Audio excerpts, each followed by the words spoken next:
You can come back and do that. Yeah. Come back as soon as possible. Yeah. So good. Good morning. All right. Welcome, everybody, to Sports Shorts Daily. Ronnie Rance alongside Tommy Christ and TK coming to you over at Tremonti's Meat and Seafood in the adult section of the store with the liquor all behind them. I am at an undisclosed location rocking our brand new Baton Rouge Rougarou starter satin jackets, which go on sale today at brrougarou.com. Check them out. We'll have some social media posts and videos of the new jackets later on as well. We also we're presented by of course, LeBear's Casino and the new ESPN Bets Sportsbook, a bar and grill, the best place in Baton Rouge to watch all the sports action. The playoff basketball tournament. Who would have thought Tommy and TK was so down on this in-season basketball tournament for all these weeks? Now he's Mr. In-season tournament, knows all the ins and outs as the Pels make it to the semifinals. 4 teams going to Las Vegas. The winning team, each player is going to get $500,000. Now, back when I was born and back in the Stone Age when Tommy was born, that would have been like career earnings. Now it's just a nice, cool off-season vacation for some of these people. But still, $500,000's a nice little chunk of change, and so it gives them a little extra incentive to play for on top of the millions that they already make. But the Pels are going to take on the Lakers. That's going to be a thrilling game on Friday night. The Lakers Thursday night.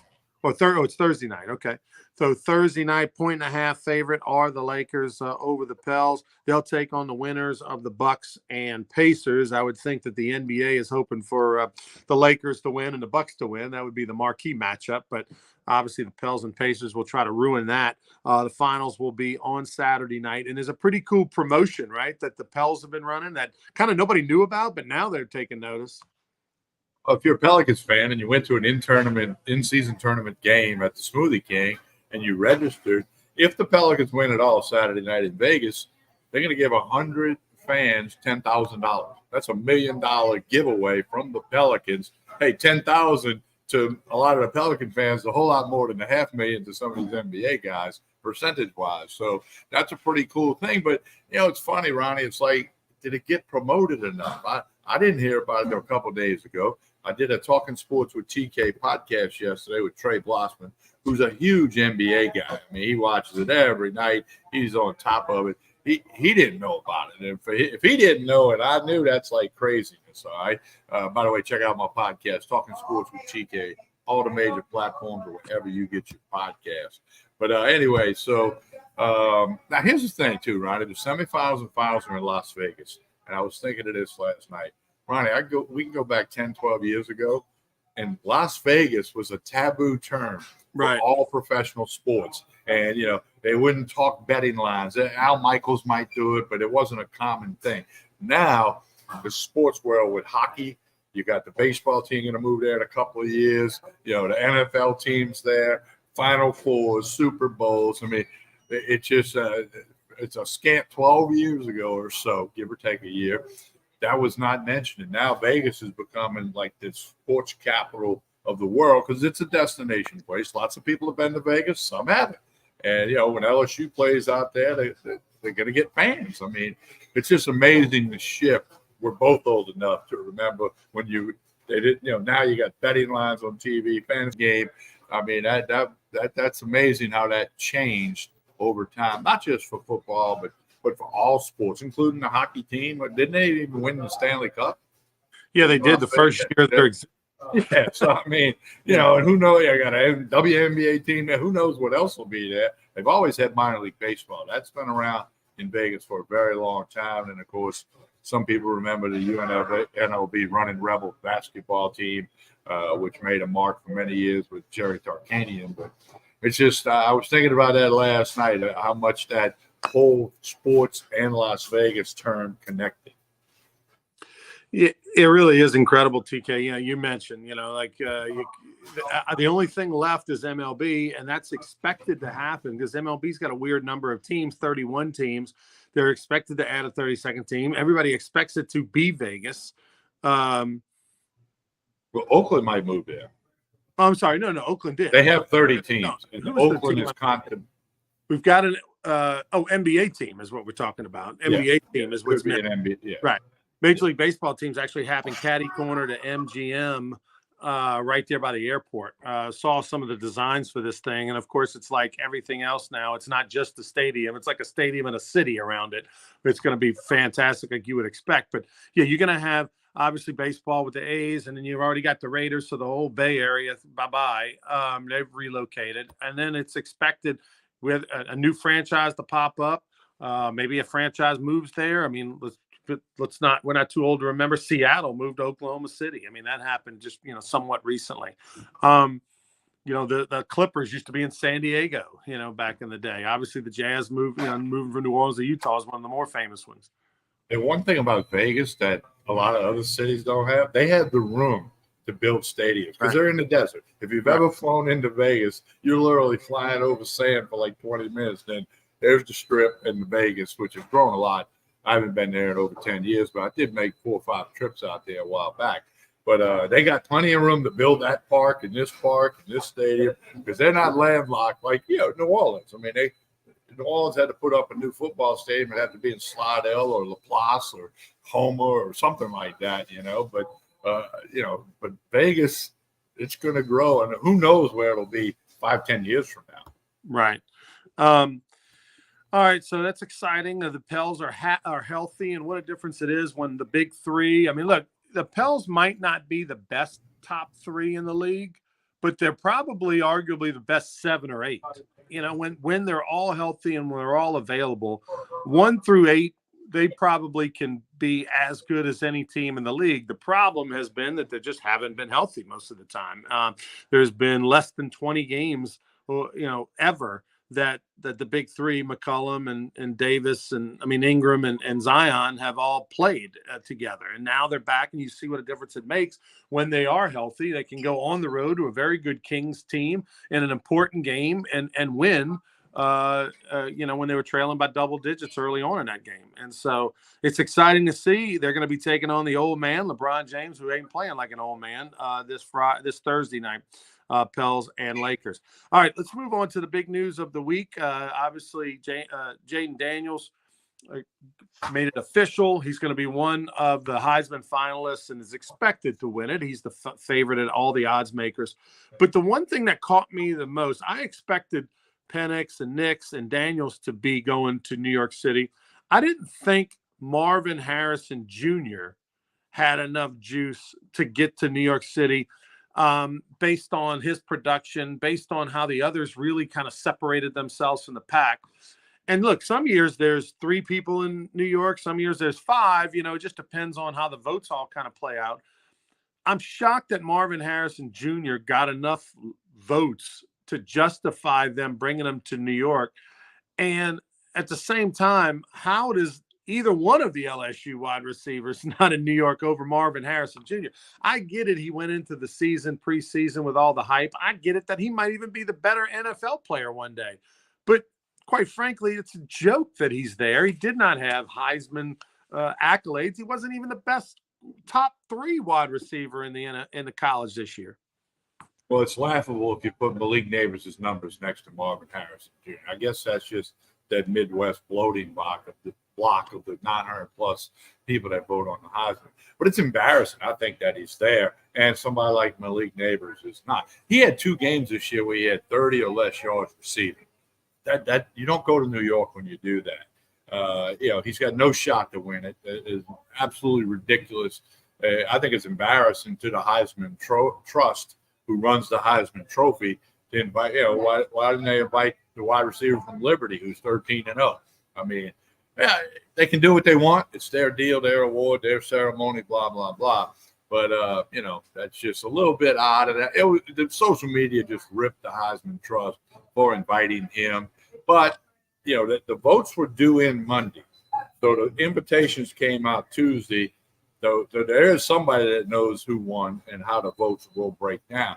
And like you said, apparently he got some votes. And if he did, they're from that Midwest block of people who, it's hard to explain, but I don't even know if he's the best receiver in the Big Ten, much less the best. If they got him in New York, they're saying he's the best receiver in the country. That's laughable. The kid at Florida State, Coleman, is way better than than Harrison Jr. He didn't get invited. Yeah, it definitely was a reputation award, no question about it. This was a guy that came into the season with a ton of hype. He was on a good team. He had a good year, had a really good year. And like I said, he may end up being the better NFL prospect and player, no question about it. But as far as, if you've got a Heisman quarterback, chances are you've got a really good receiver with some really good numbers. And Malik Neighbors' numbers are so much better than every other receiver at a big time program that it's definite slap in the face. And look, we're talking about a guy who should win all the receiver awards, but yet not the one that gets him a trip to New York City. That would have been really cool though for LSU to have two players in New York and not just one. Well, they should have two because he should be there instead of Harrison. Not they only invited the three quarterbacks, Nick, Penix, and Daniels. Then I can say, okay, yeah. I mean, that's just hey, right, controversy on the playoffs, laughing at the Heisman finalists who were invited to New York. I mean, hey, it's everybody's got an opinion, like you said, including you and I. Going back to the whole controversy this week, because obviously it's not died down, nor should it, from a standpoint of Florida State not getting into the playoffs. But as we mentioned on Monday, there are 6 teams that legitimately have a gripe in Florida. And let's not forget Georgia. If you're going to put a one-loss Texas team or a one-loss Alabama team, a one-loss Georgia team, not in the Final Four, who had the worst loss? It definitely out of all that group, it was Texas. Texas had the worst loss. We lose in Oklahoma. Alabama lost to Texas, and obviously Georgia lost to Alabama. So you had both Alabama and Georgia who were top 10 losses, and then you had a team in Oklahoma who's barely in the top 20. So I think. But look, that's splitting hairs. But my point is that, everybody's got a gripe here. I'm on the side of Florida State deserve to be one of the 4. But then if they are one of the 4, I would have probably said, well, Texas got screwed or Alabama got screwed, Georgia got screwed. There is just 6 teams that really deserve to be in the top 4. And it's impossible to decide without pissing off a giant fan base and other people who can make really good arguments on their behalf. But the bottom line is 2 people are going to feel like they were lovers scorned. And, you just have to sit back, make a decision, and let them scream and holler. And it is what it is. I think it's ridiculous, and I don't think it's ever going to go anywhere. But DeSantis, the governor of Florida, has said he wants to set aside $1 million out of the state budget for litigation expense for them to sue the NCAA and the playoff committee or whatever. I mean, for Florida State not getting in. I mean, you talk about the ultimate waste of taxpayer dollars. That would be it. Because, I mean, even if you win, so what? What if you win a month from now? Yep. Like what? But the reality is that unless there's an audio tape that says, hey, Florida State deserves to get in, but let's not vote to let them in because we don't like them for whatever reason. Unless there's something like that, there's no chance that this thing has any legs to it. Well, no, I agree with that, but there is a lot of money involved because the check that would come from the playoff game versus whatever bowl game they're going to is significantly different. Okay. Yep. And then you could say, well, that doesn't just affect Florida State football, but their whole athletic department. So there's some layers involved. But you know what, Ronnie? I'm going to say something I said Monday. Life's not fair some days, but not just in the sports world, but in the business world, people with relationships and, just some days life's not fair. Okay. So I go back to one of Coach Bertman's famous lines. It's not about what happens to you. What do you do about it? Okay. And, maybe, and it's easy for me to say because I got no skin in the game for Florida State. I got an old teammate who was a huge Florida State Seminole football fan, and he's still got smoke coming out of his ears. He's upset. He's mad, blah, blah, blah. But I got no skin in the game, but it's a tough situation for them. The ACC, let's not forget, the ACC was one of the conferences that voted against having the 12-team playoff this year. Big Ten being another. SEC voted in favor of it, but the ACC said, no, we want to wait till next year. Well, be careful what Actually, it's come to light that back in 2021, Greg Sankey, the SEC, made a proposal to put the 12 playoff thing in this year, 23. But Right. it's scheduled to go 25. He did it, and that's when it was voted down, and the ACC was among those voting against it. And then the compromise was we'll start it in 24. We won't wait till 25. So that came to light. I actually heard all about it on the Dan Patrick show this week. And Greg Sankey went on the show to say, yeah, that's exactly what happened. But that really wasn't publicized back in 21. Well, I mean, think about it. Under that scenario, Florida State would be playing a home game against Liberty, a playoff game against Liberty, which they would probably win and make a lot of money on. And then from that perspective, then they would move to the next round. I'm not sure how it all goes. They would probably, assuming it all came to light, the 5 would play 4. So they would play Alabama. Florida State would play Alabama in the playoff game that the next round, which would be amazing. It's going to be an interesting game, right? And all bowl games are hard to bet, as you said, Monday, because you don't know who's playing, you don't know who is playing. You know what the mindset of the team is. They really want to be in the Kumbaya Bowl in Puerto Rico or the Bahamas. But that Florida State-Georgia game, that's going to be interesting because if Florida State goes out and wins, okay, let's say they beat Georgia and beat them convincingly, then are they going to stake a claim to the national championship like Central Florida did? Like Auburn could have done way back when. If Liberty plays Oregon, they might not win their bowl game, but if they did, would they be national champions and give out rings and banners and put something in the stadium? I mean, and then Georgia, what if they go out and win? They say, hey, I told you we should have been in the playoff. Oregon, by the way, Nix is going to play in that game against Liberty, so therefore, no, Liberty will not win that game. Well, Malik Neighbors will play for LSU. That was announced that he wants to set the school career receiving yardage record. It hasn't been announced yet whether Daniels is going to play, and we won't know about that till after Saturday, whether he wins the Heisman or not. He'll make that decision next week, I'm sure, as to whether or not he would play. For LSU's sake, I think it'd be better if he didn't play, because then you can get Nussmeier, some reps and some game action against a worthy opponent. Wisconsin's not great, but and see what happens. It would be a shame if Jaden Daniels wins the Heisman, because they're going to ask him, right? Do you plan to play in the bowl game? And then if he says no, or if he says anything other than yes, because if he says, well, I got to think about it, then what data are you going to get? No.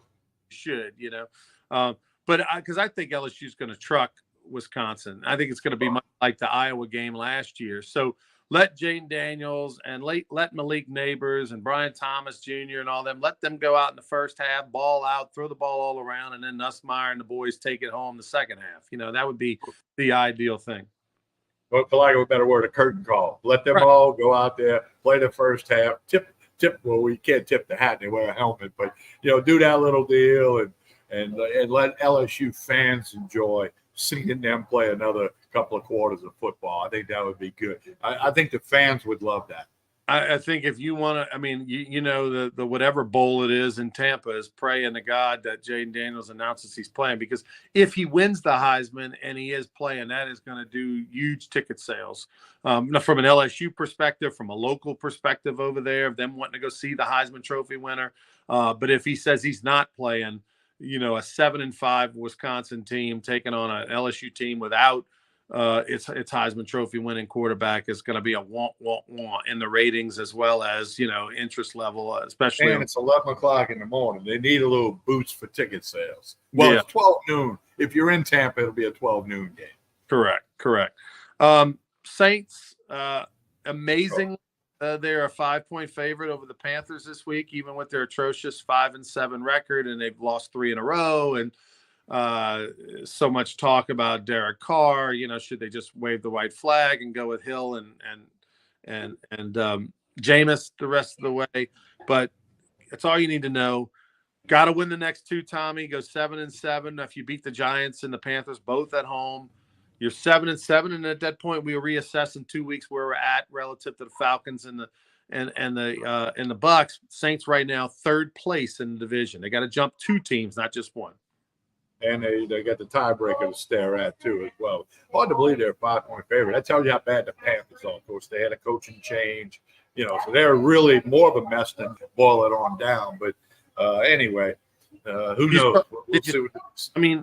It's all speculation, but the Jaden Daniels to the Saints with the 8th pick was one of the projected deals that came out. I stopped trying to project the draft because quarterbacks always go higher than you ever think. And in the off season, so many things can happen with the Senior Bowl, with the evaluations, the combine. You see quarterbacks jump up so much higher than you really kind of thought, because everybody realizes you got to have a top 10, quarterback or a top 12 quarterback in order to really do anything in the NFL. And so you're seeing more and more. It used to be that teams would take a quarterback in the first round and they were going to ride or die with that guy for 3 or 4 years. Now that's not the case. Teams are pulling the plug after 2 seasons and realizing, hey, we made a mistake, and they're willing to move on to something else. Well, I think mock drafts are laughable, except they made that first, second, third pick. I did look at one the other night that had Jaden Daniels going to the Vikings for like the 20th pick. And obviously they're going to be looking to get a quarterback. So again, that speculation of the draft and the mock drafts and all that, there'll be thousands of them every day in the spring next year. But I just think it's kind of silly because one, again, you can get those mock drafts. Very few of them are even close to correct. Before we get out of here, you mentioned Skip Bertman a little bit earlier. We've got I talked to him yesterday. We're going to have a really cool event for the benefit in the Louisiana Sports Hall of Fame Foundation. You see some of the info on the screen. For more info, tickets for tables, to find out more about it, go to lasportshall.com. It's presented by Jerry Lane Enterprises, Jerry Lane Chevrolet, the presenting sponsor of Champions of the Diamond. TK, remind me, we got to get you a new graphic with the Jerry Lane logo on it. The event is this, very simple. On January the 9th, we're doing a panel discussion, 2 panel discussions. Doors will open at 6:00 at LeBear's Casino. Food, drink, all included in the ticket. Bars, food stations, all that. Auction items.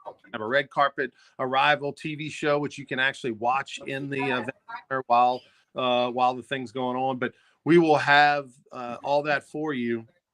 From 6 to 7. Then at 7:00, I will introduce the panel one by one. They'll enter through the back of the room with a big spotlight on them, and we'll show highlights of their career. We're going to have Skip Bertman, Paul Maneri, Jay Johnson, Mike Bean, and Washington. The thing they all have in common, they're all champions of the Diamond. They've all won World Series at the college or major league level. And then secondly, when we're done with that, after a few live auction items, we're going to have a baseball player panel with the likes of Paul Bird, with the likes of Todd Walker, Ryan Theriot, Dylan Cruz, and Roger Clemens, arguably the greatest pitcher of all time. So those guys are going to be on the stage at LeBear's. And then when all's said and done, TK, we're going to have live music, got a band playing afterwards, going to party for another hour and keep the bar open and all that. So all the proceeds benefit the Louisiana Sports Hall of Fame, and we have one at the museum. So it's a nonprofit, our foundation. But it's going to be a night to remember, be a first-class event, great food and drink, but also and then we've got folks like Kevin Gosman and Andrew Stevenson and others that are going to be in attendance. We'll introduce them, and they'll be interviewed on the red carpet show. So we're going to have lots of great baseball players that are going to be in the room as well, outside of just the panelists that are all World Series champions on stage. So you definitely want to be there. Individual tickets are available. Tables are available. Go to lasportshall.com. Ronnie, if you run out of people to interview, I'll do work. I know it's not happening. I'm trying to be funny on a Wednesday. Saint champion of the Diamond. Chalmette, beat Tennessee in college one time. By the way, the high school football state championships begin tomorrow, 3:30 in the Superdome. Games are going to be Thursday, Friday, Saturday, 8 games over 3 days. You can watch all the action live on Cox Cable Channel 4. That's your view in Baton Rouge, Lafayette, New Orleans, or live stream on nfhsnetwork.com. I'll be doing 6 of the 8 games on the sidelines as the reporter, halftime show, all that stuff. So check it out online. By the way, Joel Davis, Tommy, will be one of my sideline interviews Friday night when Acadiana takes on Catholic High. Joel's going to be on the sidelines as Acadiana because he works with Red Zone Fundraising, and that's one of his clients. So you don't want to miss it because you never know what's going to come out of his mouth. But probably in the second or third quarter, I'll be interviewing Joel. Well, I can tell you this too. Red Zone fundraising is coming to Most Blessed Sacrament Athletics in the spring too. Nice. So we already had some meetings with Joel, and we're gonna, do some good work for the Pelicans of Most Blessed Sacrament. All right, TK, tell us about Tremonti's as we get out of here. Well, you got gift cards, gift boxes. That's the big thing. They got all the meats you need, the seafood, the chicken, the pork, everything you want, all your whiskey, your wine. It's all available at Tremonti's. Again, gift cards, gift boxes. Make it easy on yourself. Order the prime rib for Christmas. I do that every year, and I'll do it again this year. And stop by. You'll be glad you did at Tremonti's. They can cater your office party, your neighborhood party, large group, small group, doesn't matter. Tremonti's.com, or stop by 12451 Jefferson Highway, just down the street from Parkview Baptist Church and School. Mike and the staff do a great job. Tremonti's Meat and Seafood. Hope to see you then. Hope as we always say, please like and share this show. Like and share this show. That helps out everybody involved, and we appreciate you watching. Thank you very much. More Sports Shorts Daily, Friday morning at 9:30. We'll talk to you then. Have a great day, everyone.